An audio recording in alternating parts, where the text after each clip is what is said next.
Hello, everybody. Welcome to Characterization. One moment.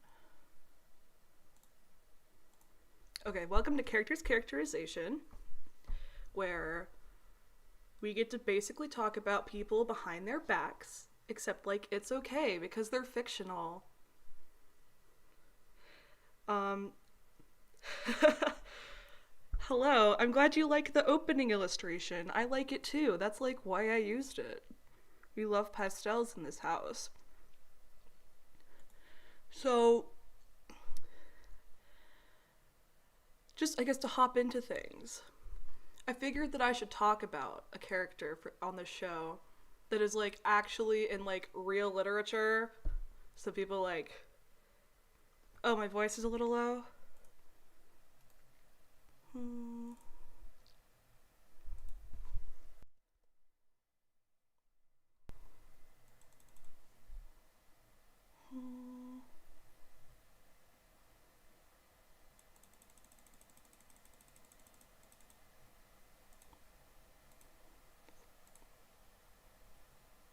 Is that better?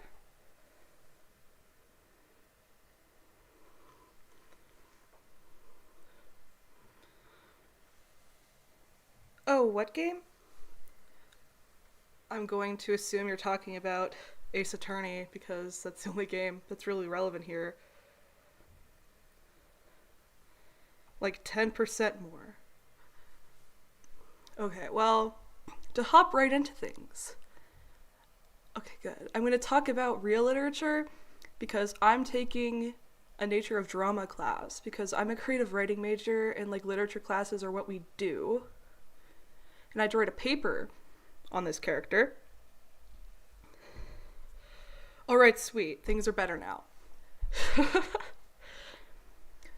So I'm going to talk about, her name is Nora Helmer. She is from Ibsen's famous play. Apparently it is very famous, even though I hadn't heard about it before this class, but I also live under a rock, so a dollhouse. Bet. Okay, everything sounded good. So, to give you a brief synopsis of a dollhouse, we follow Nora in her attempt to cover up a crime she committed in the past. It's not like a crazy crime. She forged her father's signature on a document to get money to like essentially save her husband because there were like medical costs. There's another character that did the same thing in his past and has been like shamed for it. So he comes back and is like, "Hey, you should like make your husband give me a job at his bank or else like I'm going to tell everybody that you forged the signature." And it's basically her going through lots of hoops to try to not have her husband find out about this. And the most notable thing of the play is in the end he does end up finding out and he like flies into a rage. He's like, "I never loved you. I don't love you anymore. You can't be around our children anymore because you're going to be a bad influence on them." Like, it's a whole mess. But then the guy that was threatening her shows up and is like, "Yeah, never mind. Like, it's fine." And her husband is like, "Oh, okay, everything's fine. I'm going to pretend that I didn't just say all those horrible things to you." And the most notable thing about the play was the ending, which at the time was so controversial that Ibsen actually wrote a different ending because people were so upset. Essentially, what she does is she's like, "You know what? Like, this whole ordeal made me realize that you don't actually love me. My whole life is a facade. I'm going to go and learn things about the world so I'm not ignorant anymore." And she leaves her husband and children. And essentially, what my paper was about is like the idea of somebody leaving their husband and children like in the dust is like kind of horrible. But at the same time, it's just the fact that like I thought her actions were like justified in the sense that like if you take into account what she goes through and what she has gone through, what she thought she was doing was the best for her children. Now you may be thinking, how could leaving my kids be the best for them? See, she observes that her father was very similar to her husband and that they never really let her be herself. She kind of just adopted all of their opinions to get what she needed and what she wanted, acted like they wanted her to act. And there's also the fact that she was raised by, I guess, like, the equivalent of a nanny her whole life, and she, like, barely knows her mother. And she has a lot of affection for the nanny and recognizes that she probably raised her better than her mother would. And she probably has the logic of, like, well...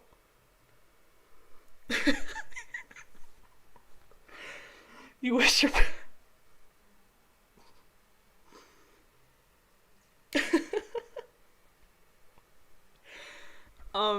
I mean...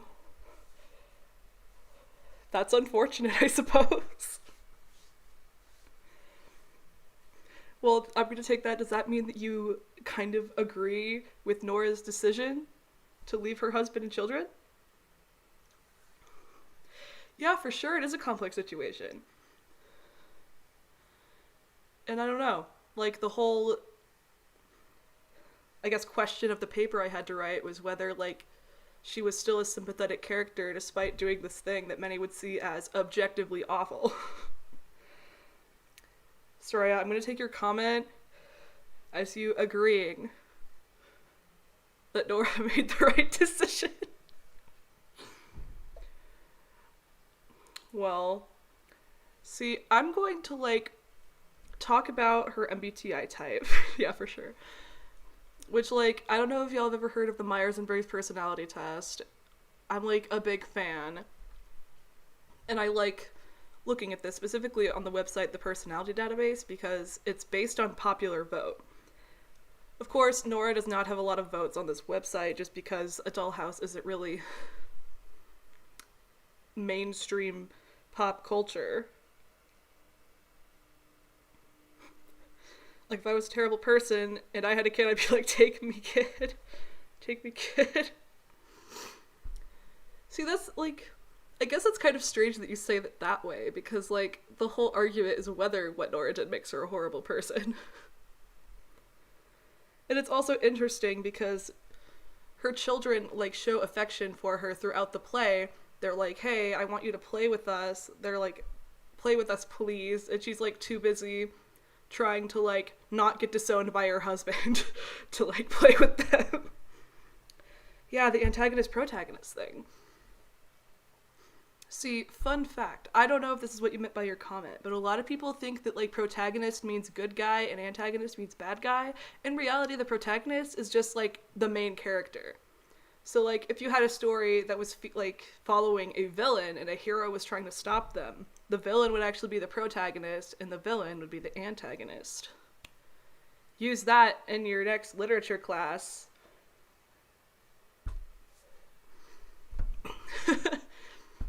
So, I'm gonna pull up the personality database here. She's an ENFP, which means she's, like, extroverted, a feeler, a perceiver. Somebody said she's an ENFJ, which also makes sense.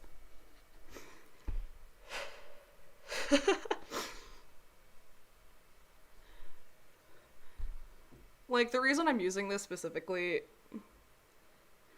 she is, like, a weird anti-hero.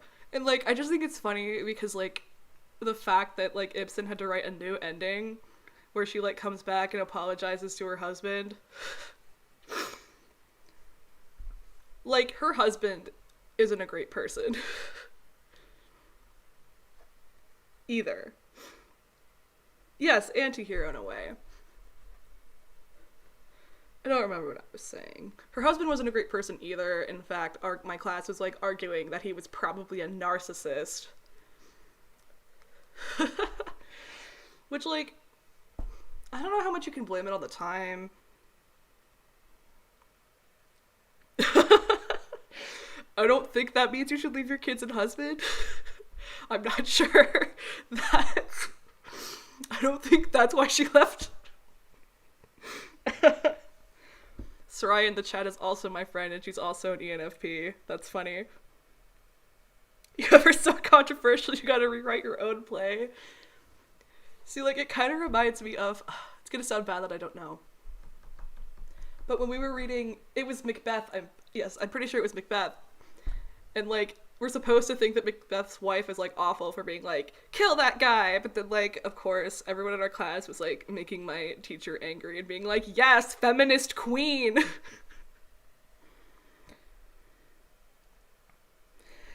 Yeah, you're not the only person.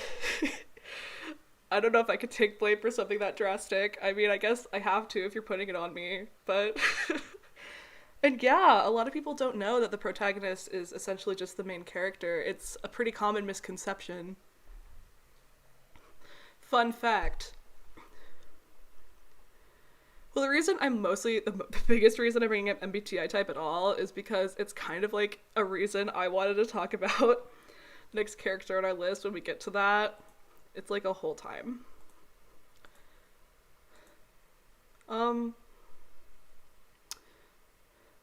Another thing I talked about in my paper.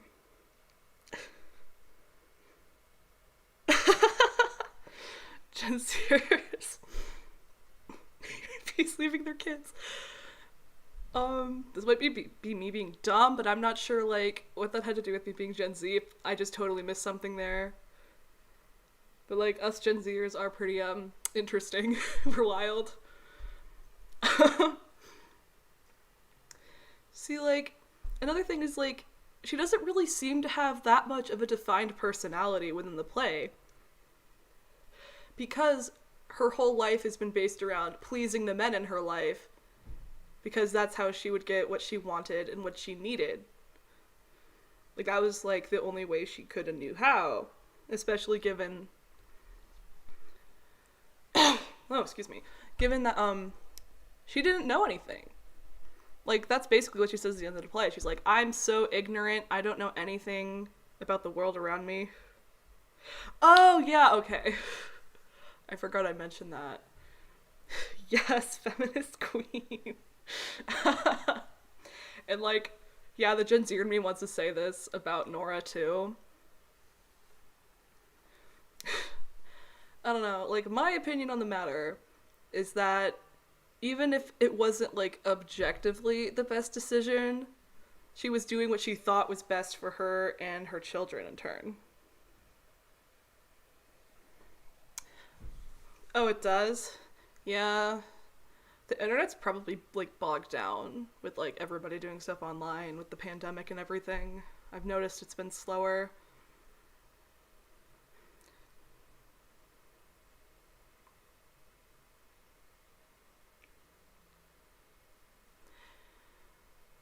You know, that's interesting about ENFPs being manipulative. I mean, I guess you could argue that, like, any type could be, like, particular manipulative, but I get what you mean. I know ENFJs are, like, particularly known for being pretty manipulative.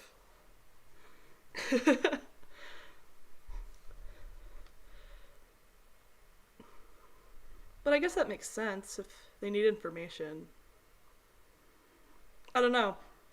Are there any more thoughts on Nora? Because I've pretty much exhausted my supply here for this character.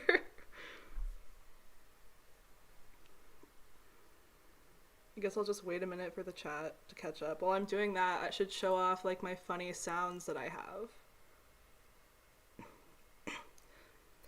Yeah, for sure. Like, the personality test, like, I get that for sure. Like, it's definitely... Some people take it too far and, like, use it to, like, definitely, like, group people, put them in boxes. But for me, it's just...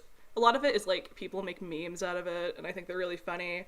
And also, I have really bad people skills, and it helps me kind of, like... Okay, like, this is kind of what I can expect from you. Like... Yeah, definitely. Shouldn't be the end-all be-all at all. I might come across that way because I like to exaggerate for the memes. Like, I'm an INTP, like, the stereotype is that, like, I don't have feelings. And I don't understand people. The latter is true, but I definitely don't have feelings. I don't know. It's just a fun time. And, like I said, the main reason I'm bringing it up in this live stream is... Well, I guess I'll just move on to our next character. His name is Phoenix Wright. He is the main protagonist in one of my favorite video game series, Ace Attorney. Oh man, and then I wrote something for this. The Ace Attorney franchise and series also has an anime adaptation, a live action film. I haven't watched either. I need to eventually. So you might know him from those as well. I'm going to distract myself from my deep burning longing for Ace Attorney 7, even though I've only played up to 4, which is apologies, but that's like not the point right now. And we also don't have a lot of official English translations that I'm probably going to have to like play illegally unless Capcom steps up on that. But anyway, I'm gonna start like analyzing this man, even though he's like a goofy fictional lawyer with porcupine hair, because that's what we do on this show. And funnily enough, so I would say that like Phoenix Wright is not like, you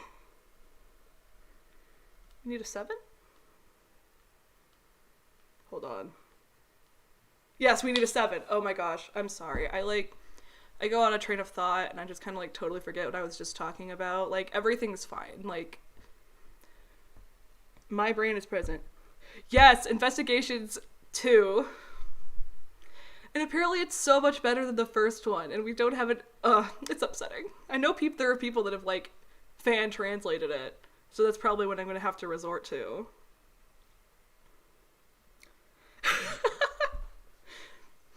I mean, that's a fair point. Maybe I shouldn't be talking about doing illegal things on a live stream. I will purchase the game if I either learn Japanese or if they get an English translation. I'll purchase it then. So it's only like half illegal. It's only half illegal. I'll use that in a court of law. Well, anyway, the main reason I brought up MBTI so much in this is because I find Phoenix Wright is not like a super popular character. Like, the game series is pretty niche. And despite that, I told you personality database is based on popular vote. People cannot decide whether this man is an ENTP or ENFP. It's so funny. Like, here. Whoops. Okay. Last time I checked, he was listed as an ENTP, but now he's an ENFP. Just...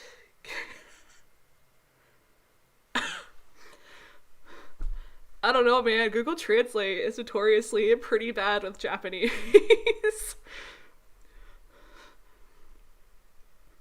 Also, like, bold of you to assume, like, Ian wouldn't block me if I just suggested him doing that. Man. Like, people are just really heated in the comment section. I'm not gonna read them here because some of them get very heated. I've heard very interesting arguments for both, and, like, I'm not here. I don't know that much about the functions. Like, I mostly just do this for fun. But people have interesting arguments for both.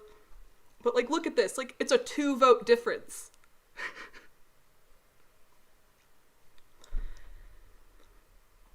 I think it's very funny that people are so heated about this, because it's, like, a fictional man and, like, his MBTI type, when, like, I was saying MBTI is, like, not even, like, that deep anyway.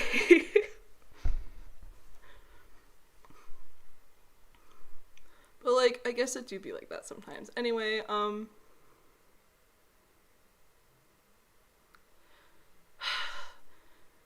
would do anything to spite anyone.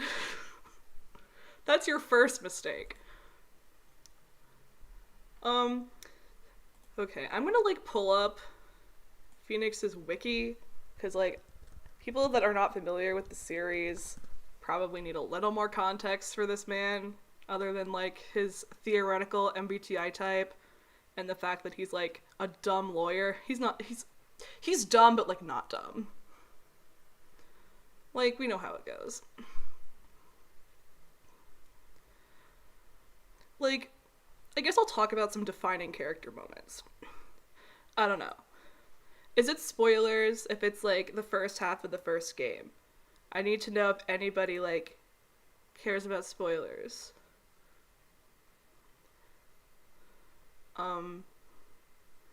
The chat, as y'all were saying, is taking forever. So, I'm gonna show off my fun sounds that I made because I think they're funny. I thank Gamer Jesus every day that I met you.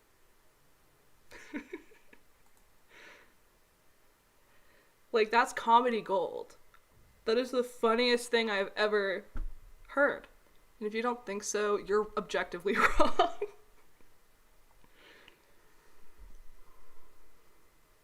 Nah. This is something that not even your epic gamer love can fix. Like, this guy is a maniac. He's an absolute... I feel like people forget he's an absolute maniac. Like, this man... He has this childhood friend who went through some spicy trauma and kind of like low-key turned to the dark side because of it. This man finds out he's a lawyer and he drops out of art school and becomes a... His friend is a prosecutor. He drops out of art school and becomes a defense attorney just for the chance, mind you, to like see this man, his friend again and just be like, what's up?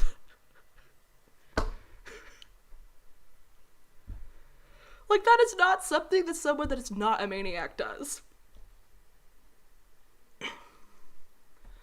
That's arguably one of his most defining character moments, I'd say. There's also the fact that he has run across a burning bridge to save somebody, like, without a second thought. He was just like, oop, danger, friend in danger, I'm gonna run across a burning bridge.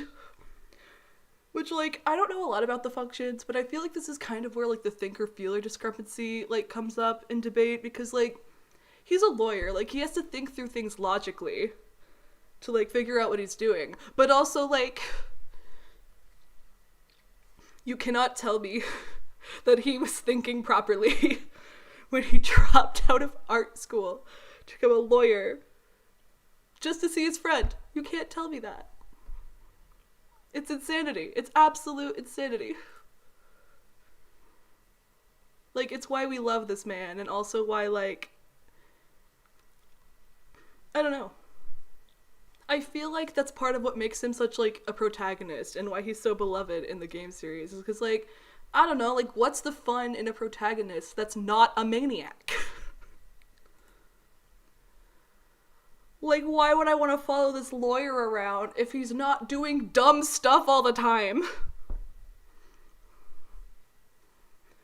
Like, there are entire videos, like, I know Game Theory did a video about how Phoenix is, like, a villain because he, like, does things that are, like, objectively illegal. Even in, like, the already, like, simplified, messed up fictional legal system. But, like, he doesn't do it maliciously. He's just doing his best. Like, the whole game is, like, satire on the Japanese legal system. So, yeah, PBS. Yeah, like, for sure. Like, you're convinced.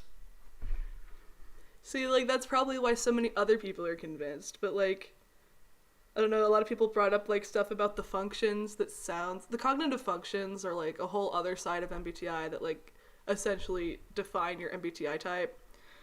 Like, people are bringing up stuff that sounded smart, so I'm going to, like, assume they're right. But he's an absolute madman. What was I saying? The whole game is satire about the Japanese justice legal system, where, like, an insane percentage of, like, people that are tried are found guilty. Like, I don't remember the exact numbers. In fact, maybe I'll Google it. Hold on. Guilty cases. If I can't find this in one Google search, I give up. A conviction rate of over 99%.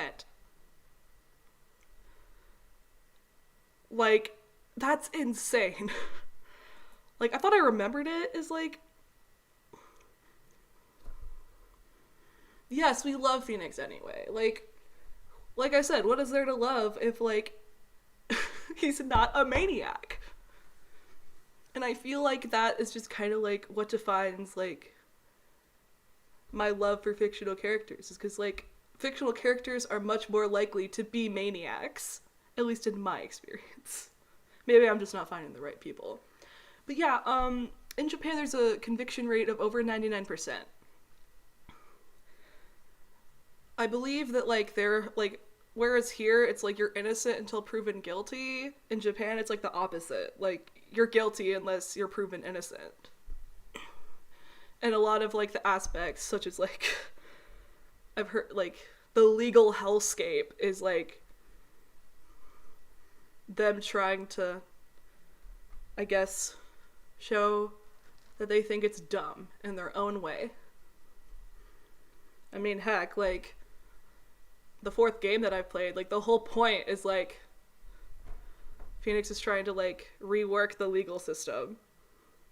I'm still not sure exactly how that worked, but like I'm gonna pretend it makes sense for my own sanity and yours. Objectively illegal is just a term used by law people to make people who do objectively illegal things look bad. You know what? I'm gonna have to agree with you on that. Would it be objectively illegal for me to... I don't know. I can't think of any crimes I would even want to commit. Like, that's too much energy. But, like, pretend that I wanted to commit a crime, and I'll just say, like, is it really objectively illegal? Like, everything is subjective if you think about it long enough. But, like, I don't know. What drives Phoenix so much is, like, his desire to help others, and also, like, he just cares about people. Like, that's also what makes him such a likable protagonist. Like, you can't, like, realistically... Well, you can, but, like, I think it would be very hard to, like, hate somebody that is, like, so just for justice and helping people. Even, like, at the cost of his own well-being and safety. Okay, another funny tidbit that makes him a madman is that he has a habit of, like, telling the people when he finds out they're guilty, he's like, I have this evidence that proves you're guilty, haha, and then he gets, like, attacked. This happens multiple times. Like, you'd think he'd learn after the first time that maybe you shouldn't, like, go up to someone you know is a murderer and be like, hey, I have, like, this information that proves you're a murderer in your face. Oh, man. I don't know. Anyway, I think the discourse about his personality type is really funny, and he's just a madman. Which, like, I guess that is, like, probably why there's such an argument between ENTPs and ENFPs, because, like, both are known for being maniacs.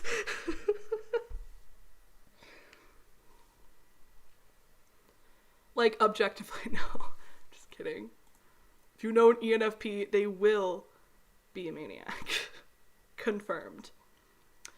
Lastly, I'm going to be talking about Bulma briefs from the Dragon Ball Z series franchise. I'm talking about the anime because I haven't read the manga. I haven't even seen all of the anime in the same way that I haven't seen, like, I haven't played all of the Ace Attorney games. So, like, I'm probably a poser and don't know what I'm talking about, but, like, I put in the description of the show that it's, like, dumb. So, like, I get a little leeway there, probably. Anyway, the reason I wanted to talk about her is because I really like Bulma. Like, I grew up as, like, a kid watching Dragon Ball Z. Like, a lot of them have. Me and my brother watched it together, and I was like, you know what? Bulma's pretty neat. And my friend Soraya in the chat and I recently started watching Dragon Ball, which is, like, Dragon Ball Z, but with Goku as a... Goku. Soraya. That's not why we hate him.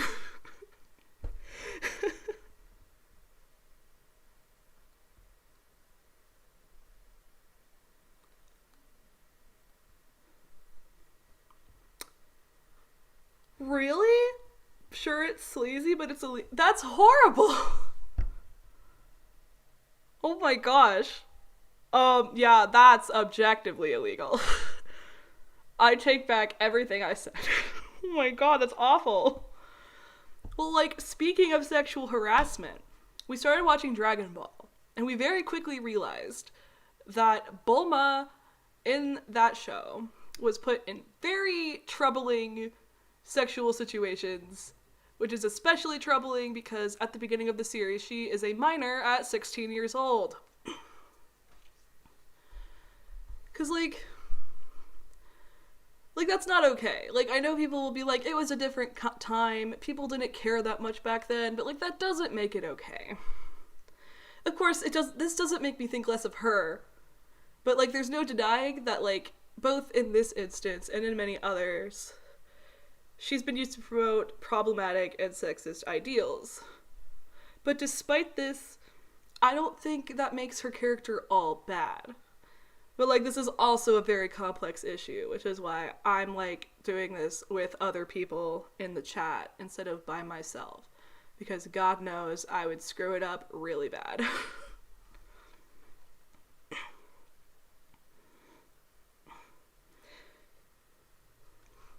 Yes, tax fraud is not objectively illegal. I agree with you there. I'm just kidding. I've not committed tax fraud. I will never commit tax fraud, at least not intentionally. I'll probably mess up my taxes at some point.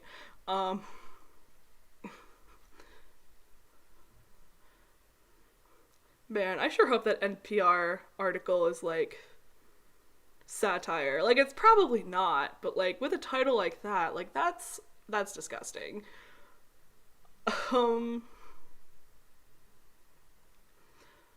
Well, I guess I'll look up Bulma's MBTI type. I looked this up earlier, but I actually don't remember what came up.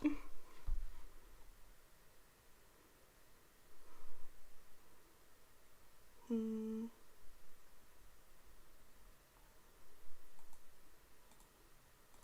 Hmm.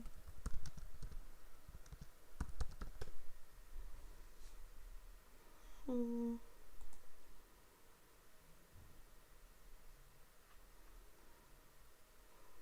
Hmm.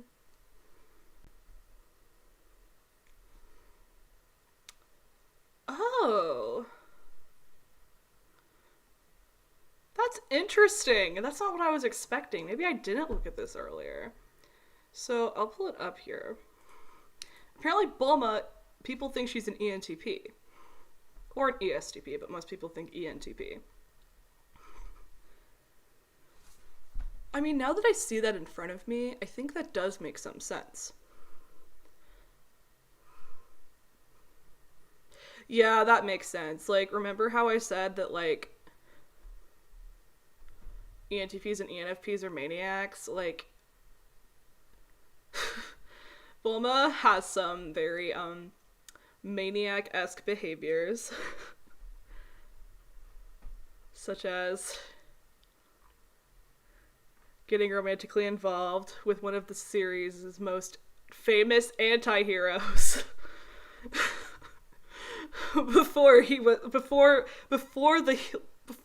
were, like, strictly not a villain anymore. We'll put it that way. I don't know.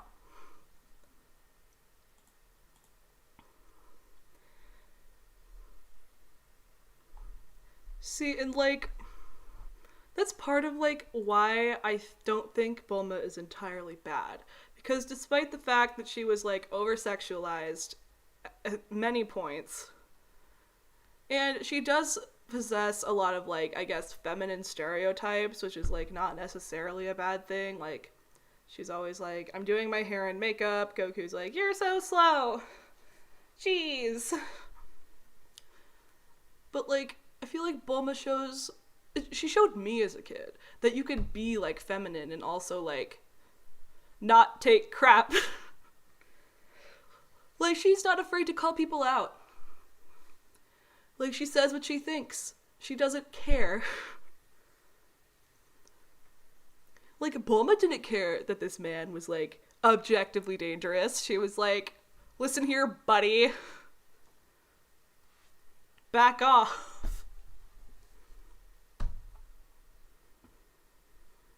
I don't know. Does anyone else have any thoughts? Well, I think I might, like, scan her wiki as well.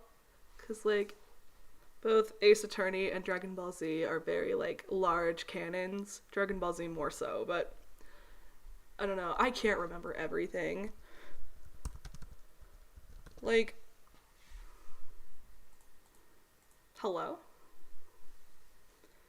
She's the daughter of Dr. Briefs, who is, like, the famous scientist behind Capsule Corp, which is, like, this technology in the Dragon Ball Z series where they can, like, keep entire vehicles and buildings in small, pill-sized capsules, which is neat. Mm-hmm.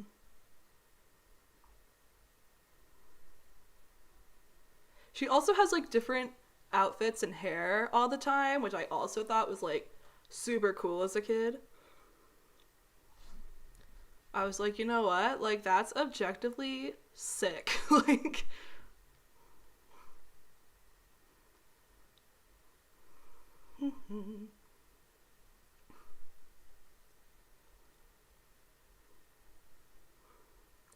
there's also, like, the problematic fact that, like, her whole motivation in Dragon Ball, at least as far as we've gotten, is that she wants, like, the perfect boyfriend. Which I guess you could say is problematic, but, like, she's also 16. And also, like, I don't know, man. Like, not to start a controversial conversation, but, like, good men can be hard to find. And, like, if she doesn't want to do that work, I honestly can't blame her for that. Not gonna lie.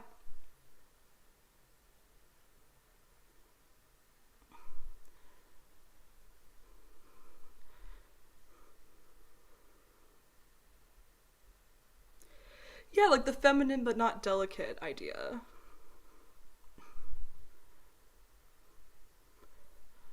Which, like, as far as I know, like,